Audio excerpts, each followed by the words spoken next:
मैंने आपको बताया था कि पीटीआई की पार्लिमानी पार्टी का एक बहुत अहम इजलास होने जा रहा है और मैं उस इजलास को कवर करने के लिए जा रहा हूँ। बाकी बातें फिर बाद में करेंगे। तो वो इजलास हुआ ही नहीं। बाद में पता चला कि उसकी अंदरूनी कहानी जब सामने आना शुरू हुई, जब राब्ते शाब्ते किए ना कि क्या बना इजलास में, तो पता चला कि इजलास ज़रा बदमज़गी की नज़र हो गया। हुआ ये कि इस इजलास में जो पीटीआई के नए पार्लिमानी लीडर हैं, कौमी असम्बली के लिए पार्लिमानी लीडर शाहिद खट्टक, उन्होंने एतराज़ आयद कर दिया कि सेनेटर डॉक्टर ज़रका जो हैं वो इस इजलास में नहीं बैठ सकती, क्योंकि उन्हें ये लगता है कि डॉक्टर ज़रका 26वीं तरमीम के वक्त कॉम्प्रोमाइज़ हुई, उनका पार्टी लीडरशिप के साथ राब्ता ख़त्म हो गया और ये इस इजलास में ना बैठें। जो इमरान खान के नज़रिए के साथ नहीं चल सका वो हमारे सामने ना बैठे। और उन्होंने कहा या इनको इजलास से जाना होगा या फिर मैं जाता हूँ। तो फिर सेनेटर ज़रका ने भी अपना मौक़िफ़ पेश करना शुरू किया। इस सारे वाक़े के बाद मेरी दोनों रहनुमाओं से बात हुई है अलग अलग। शाहिद खट्टक का ये मौक़िफ़ है कि वो इन्हें आइंदा वाले इजलास में भी नहीं बैठने देंगे। जब दोबारा इजलास होगा वो फिर से ये एतराज़ उठाएंगे या एहतजाज करेंगे। और अगर किसी को बहुत शौक़ है कि हाँ जी इनको बिठाना है, तो फिर वो कह रहे हैं कि मैं नहीं बैठूंगा उस इजलास में। लेकिन डॉक्टर ज़रका से भी बात हुई ताकि उनका मौक़िफ़ भी आ सके। डॉक्टर ज़रका के मुताबिक वहाँ पर और भी बहुत सारे लोग ऐसे मौजूद थे, क्योंकि वो अकेली नहीं थी 26वीं तरमीम के दौरान जिनका पार्टी से राब्ता मुनक़ता हुआ, और भी कई लोग थे। उन्होंने एग्जाम्पल दे के बताया कि ब्रिगेडियर घुम्मन वहाँ पर मौजूद थे, ब्रिगेडियर रिटायर्ड घुम्मन, और फिर रियाज़ फ़तियाना, उनका नाम भी लिया कि ये भी उन लोगों में शामिल थे। लेकिन मुझे अकेली को टारगेट किया गया चूँकि मैं खातून हूँ। ये उनका मौक़िफ़ है, एज़ इट इज़ मैं आपको बता रहा हूँ। उनसे जब तफसीली बात हुई, उन्होंने कहा कि मैं जिस पार्टी में थी उसी पार्टी में रहूँगी, जहाँ पर हूँ अभी भी वहीं पर रहूँगी और इमरान खान के नज़रिए के साथ खड़ी हूँ। लेकिन उन्होंने बैकग्राउंड बताया कि जो उनके साथ सिचुएशन हुई उस वक्त। उन्होंने कहा कि मैंने अपनी पार्टी क़यादत को भी आगाह किया कि मैं किस मुश्किल सूरत हाल में हूँ और मेरे साथ क्या हो रहा है, मेरा एक बेटा घर पर नहीं है। ये सारी सिचुएशन उन्होंने बताई। फिर उन्होंने कहा कि शाहिद खट्टक के बारे में उन्होंने अच्छे ख्यालात का इजहार किया। उन्होंने कहा कि शाहिद खट्टक नौजवान सियासतदान है और मुझे ज़ाती तौर पर पसंद है, बड़ा अच्छा है, नाइस है, he is very nice guy. उन्होंने ये लफ्ज़ इस्तेमाल किया कि शाहिद खट्टक एक अच्छा इंसान है, उसका कसूर नहीं है। लेकिन जो मामलात इस तरफ चले गए, हम आजमाइश में पड़ गए चाहते ना चाहते हुए भी, और इस वजह से वक्तन फ़वक्तन विक्टिमाइज़ होती रहती हूँ, जिसको मैं बहुत अरसे से बर्दाश्त कर रही हूँ, लेकिन अब मज़ीद बर्दाश्त नहीं करूँगी। उन्होंने कहा कि मैं पार्टी की आदत से कहती हूँ या तो मुझे पार्टी से निकाल दें, जो उन्होंने मुझे शोकाज नोटिस दिया था मैंने उसका जवाब दिया, अगर वो नहीं सेटिस्फाई तो मुझे पार्टी से निकाल दें। और फिर उन्होंने कहा कि मैंने बैरिस्टर गौहर से और सलमान अकरम राजा से कुछ 100 मरतबा रब्ता किया कि मैं मुलाकात करना चाहती हूँ, अपना मौक़िफ़ आपके सामने रखना चाहती हूँ, लेकिन मेरी तमाम दरख्वास्तों के बावजूद मेरी मुलाकात नहीं हो पा रही। बहरहाल शाहिद खट्टक अपनी जगह पे एक मौक़िफ़ रखे हुए हैं। उनको ये लगता है कि वो सारे लोग जो कहीं ना कहीं इमरान खान के नज़रिए से पीछे हटे, जाने अनजाने में या जैसे भी कॉम्प्रोमाइज़ हुए, उनकी पार्टी में गुंजाइश नहीं है। पहले वो पार्लिमानी लीडर नहीं थे तो वो ख़ुद से कुछ एक्ट नहीं कर सकते थे, लेकिन अब वो पार्लिमानी लीडर है तो वो ऐसी हिदायत दे सकते हैं। अब आपको याद होगा कभी कभार शेर अफजल मरवत जो हैं वो भी पीटीआई की पार्लिमानी पार्टी के इजलास में शिरकत कर लेते हैं, लेकिन ये तब की बात है जब शाहिद खट्टक पार्लिमानी लीडर नहीं बने थे। और बहुत सारे लोग एतराज़ भी उठाते थे कि ये तो पार्टी से निकाले जा चुके हैं, ये किस कैपेसिटी में जाके उस इजलास में शिरकत करते हैं। बल्कि जिस वक्त उन्होंने इजलास में शिरकत की उस मौके पर वज़ीर आला सुहेल आफरीदी ख़ुद भी मौजूद थे, और मेरी इत्तला के मुताबिक, ये मैं आपको कंफर्म बता रहा हूँ कि उन्होंने नागवारी का इजहार किया, उन्हें अच्छा नहीं लगा कि उनकी मौजूदगी में एग्जैक्ट वो वहाँ पर बैठे हुए। और फिर उसके बाद शेर अफजल मरवत का सुहेल आफरीदी के हवाले से जो मौक़िफ़ है अभी खुल के भी सामने आ गया, तो ये कोई ढकी छुपी बात नहीं है। और शाहिद खट्टक हैं सुहेल आफरीदी के बहुत ज़्यादा बहुत क्लोज़, मेरा ख्याल है उनके सबसे करीबी दोस्तों में से शाहिद खट्टक का शुमार होता है। तो देखते हैं कि और कौन कौन आगे रडार पे आता है।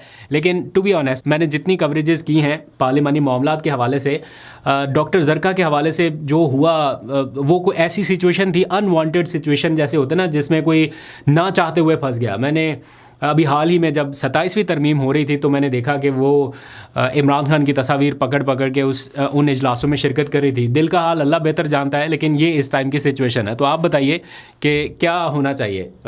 शाहिद खट्टक कह रहे हैं कि इनका जो भी फ़ैसला है वो इमरान खान करेंगे, हमें ये काबिल कबूल नहीं है। आगे बढ़ते हैं। अडयाला जेल और इस्लामाबाद हाई कोर्ट की जानिब जाने से पहले ज़रा सा पार्लियामेंट में आज क्या हुआ वो जल्दी से आपको बता देता हूँ।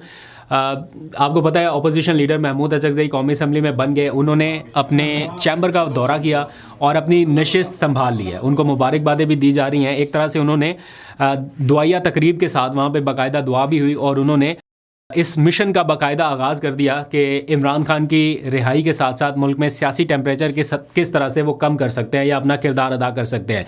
इस हवाले से उनकी जो पहली तकरीर थी उसमें इमरान खान की रिहाई का जिक्र हुआ और कहा कि ऐसी कौन सी क़यामत आ जाएगी अगर इमरान खान रिहा होते हैं, या क्या हो जाएगा अगर बाकी असीरान को रिहाई मिलती है, अगर ये ऐवान जो है वो करारदाद मंजूर करे और आज ही करे। बहरहाल वो तो नहीं हो सका, लंबा प्रोसेस है। लेकिन दूसरी तरफ एक और अच्छी चीज़ ये हुई कि सेनेट में जो अपोजिशन लीडर हैं, PTI के नामजद करदा, इमरान खान के नामजद करदा अलामा राजा नासिर अब्बास, आज उनका भी नोटिफिकेशन जारी हो गया। यूं कौमी असम्बली में और सेनेट में इमरान खान के नामजद करदा अपोजिशन लीडरान पहुंच गए हैं। उन्होंने अपनी नशिस्तें संभाल ली हैं, अपने ओहदों का चार्ज ले लिया है और बाकायदा अब मुलाकातें शुरू कर दी हैं। इन दोनों ने इमरान खान की तस्वीर सामने रख के एक मैसेज दिया कि वो अपोजिशन लीडर चाहे जिस भी जमात से बने, लेकिन इनकी बैकिंग पे या इनकी जो सियासत है वो किसके इर्द गिर्द घूमेगी। तो अपने तौर पे दोनों ने पहली तकारीर में बड़ा मौसर एक लाया अमल अपनाया है। महमूद अचकज़ई ने गुज़िश्ता रोज़ और अलामा राजा नासिर अब्बास ने आज तकरीर की, और मैं देख रहा था टेलीविज़न पर एक स्पेस मिल रही है PTI को पार्लियामेंट में अपनी बात कहने के लिए। आज TV स्क्रीन्स पर देखा, एक तरफ सेनेट एक तरफ कौमी असम्बली, दोनों में जो PTI के नुमाइंदगान थे वो अपनी बात रख रहे थे, अपना मौक़िफ़ रख रहे थे, जो कि एक अच्छी बात है। अब आ जाइए ज़रा अडयाला जेल की जानिब। उससे पहले आता है इस्लामाबाद हाई कोर्ट। आज PTI के सारे सेनेटर्स इकट्ठे होकर अलामा राजा नासिर अब्बास का, चूँकि आज सेनेट में बतौर अपोजिशन लीडर पहला दिन था, तो उन्होंने पहला काम क्या किया, वो चले गए इस्लामाबाद हाई कोर्ट और वहाँ पर जाके तमाम सेनेटर्स के बिहाफ पे उन्होंने एक एप्लीकेशन दायर की है, इमरान खान से मुलाकात कराई जाए इस हवाले से। और भी बहुत सारी एप्लीकेशंस पेंडिंग है, अभी तक उनका नंबर नहीं लग रहा। इमरान खान की अपनी अपील जो है अलकादर ट्रस्ट केस में, वो 17 जनवरी 2025 से लेके अब 2026 का भी जनवरी गुजरने वाला है, अभी तक पेंडिंग है। देखते हैं इनकी अपीलों पर या इनकी दरख्वास्तों पर कब नंबर लगता है, लेकिन उन्होंने एक कम अज़ कम एफर्ट ज़रूर किया है। आज देखने में आ रहा है कि अडयाला जेल के बाहर कारकुनान के साथ साथ जो PTI के अरकान कौमी असम्बली हैं वो बाकायदा कौमी असम्बली से सारे इकट्ठे होकर निकले अडयाला जेल जाने के लिए। अडयाला जेल पहुंचे अरकान कौमी असम्बली, फिर लॉयर्स आज इकट्ठे हो गए। पहले तो इक्का दुक्का लॉयर्स कभी इधर से, आज उनकी पूरी प्रेजेंस नज़र आ रही है। सब लॉयर्स इकट्ठे होकर वहाँ पर पहुँचे और उन्होंने वहाँ पर जो भी एक शो डाउन रहता है, अपना नारेबाजी वगैरह वो चल रही है इस वक्त भी जब मैं आपसे बात कर रहा हूँ। और फिर जो इमरान खान की बहनें हैं, बाकी दीगर कारकुनान, ये सारे के सारे मौजूद हैं। आज भी कुरान खानी हो रही है, उसका एहतमाम किया गया। आगे तो नहीं जाने दे रहे, लेकिन ये जो मंगल का, चूँकि आज मुलाकातों का दिन था, तो ये शो डाउन बहरहाल जारी है। क्या मंजरनामा रहा वहाँ पर शाम के औकात में और रात के वक्त, ये ज़रा ताज़ा तरीन मनाजर आप देखिए, फिर वापस आइए कुछ और ख़बरों पर बात करते हैं।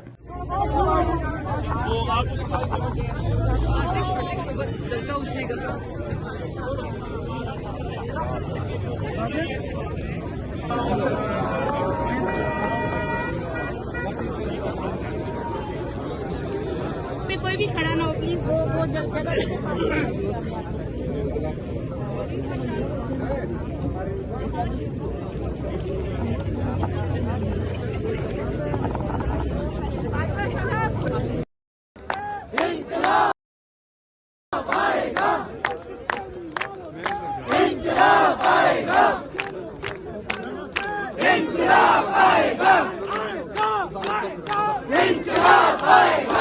आज बैरिस्टर गौहर ने chief justice Islamabad high court से मुलाकात की कोशिश भी की कि हम मुलाकात कर लें और किसी तरह से उनसे दरख्वास्त कर सके कि इमरान खान की एप्लीकेशन जो है वो फ़िक्स की जाए या उनकी अपील जो है वो फ़िक्स की जाए, लेकिन उनकी मुलाकात नहीं हुई। तकरीबन 3 घंटे तक उन्होंने इस्लामाबाद हाई कोर्ट में इंतज़ार किया, लेकिन चीफ जस्टिस मेरा ख्याल मसरूफ़ थे, तो वो मुलाकात नहीं उनकी हो सकी। आगे बढ़ते हैं, बात करते हैं थोड़ी सुहेल आफरीदी की। आज उन्होंने एक ख़त लिखा है जिसको काफ़ी पजीराई मिल रही है सोशल मीडिया पर, ख़ासतौर पर उसमें ख़त में लिखी गई जो लैंग्वेज है उसकी वजह से।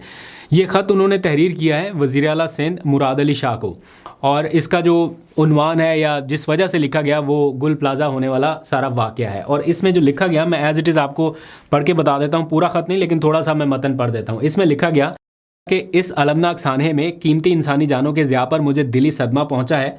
मैं जाँबाग अफराद के लवाहिकीन से दिली ताज़ियत और हमदर्दी का इजहार करता हूँ और ज़ख्मियों की जल्द और मुकम्मल सेहतयाबी के लिए नेक तमन्नाओं का इजहार भी उन्होंने इस ख़त में किया। लेकिन जो अहम बात है, बड़ी ज़रूरी बात आपके जानने के लिए, वो इस ख़त में लिखा कि ऐसे सानहात में एक सूबे का दुख पूरी कौम का दुख बन जाता है।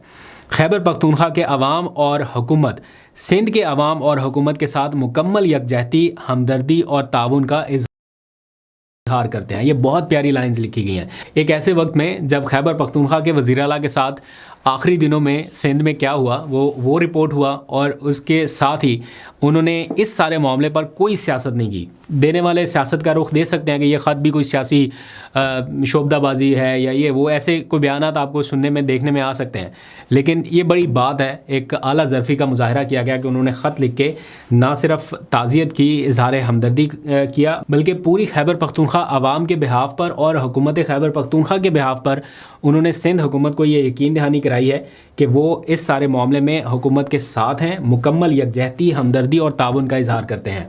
ये बहुत अच्छी लाइन्स लिखी, और अल्लाह करे कि ये जमहूरी हुस्न जो है, ये पेशेंस का जो लेवल है, ये सारी जगहों के ऊपर आए, इसी से मुल्क आगे बढ़ेगा। और अब चूँकि डिबेट, एक नेशनल डिबेट हो रही है पार्लियामेंट में, हर जगह पे, कि मुल्क को आगे बढ़ाने के लिए क्या करना पड़ेगा, तो ये भी शायद उन्हीं कोशिशों और काविशों का हिस्सा है।